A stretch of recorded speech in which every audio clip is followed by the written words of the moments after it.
مرکز مطبوعات وزارت کارهای داخلی تاجیکستان درباره 3 صدمه مرگ‌آور در راه‌های شمال تاجیکستان خبر داد.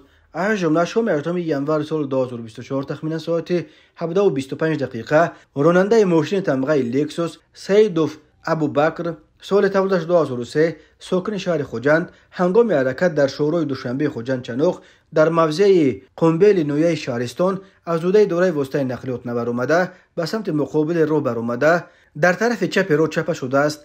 در نتیجه مسافران ماشین مذکور سلیم و صبرینه سال تولدش 2002 ساکن شهر خوجند جراحت‌های وزن جسمانی برداشته در جای حادثه به هلاکت رسیده است. راننده ماشین مذکور سعیدوف و مسافر دیگر عزیززاده علیشیر سال تولدش 2003 ساکنان شهر خوجند جراحت‌های جسمانی برداشته در بیمارخانه بستری گردیدند.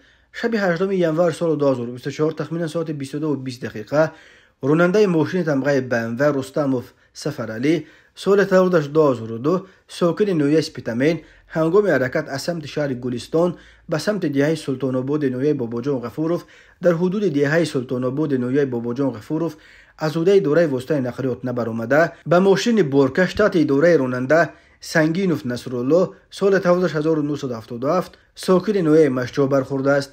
در نتیجه راننده ماشین BMW رستموف و دیگر مسافران ماشین مذکور غیوسوف نظام سال تولدش 1967 کریموف شاروخ سال تولدش 2002 کریموف رفشن سال تولدش 1976 ساکنان نویه سپیتامین جراحت‌های جسمانی برداشته در بیمارخانه بستری گشتند.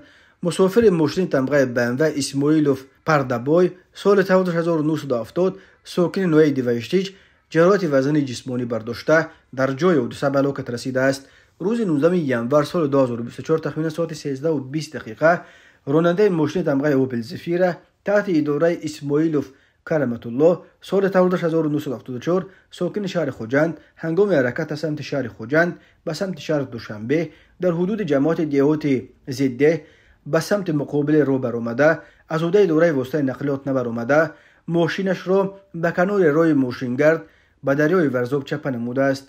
در نتیجه مسافر ماشین مذکور شریپوف مسلمان سال تولدش 2001 ساکن نویه فیض‌آباد جراحت‌های گوناگون جسمانی برداشته در بیمارخانه بستری گردیده است. مسافران دیگر ماشین مذکور صایبوف خوشنظر سال تولدش 1953 و صایبوف صناعت سال تولدش 1957 ساکنان شهر دوشنبه جراحت‌های وزن جسمانی برداشته در جای حادثه به هلاکت رسیدند. اوید بین حادثه و تحقیقات ادامه دارد. راه‌های تاجیکستان از لحاظ صدمه‌های مرگ‌آورش پرخطر دانسته می‌شوند.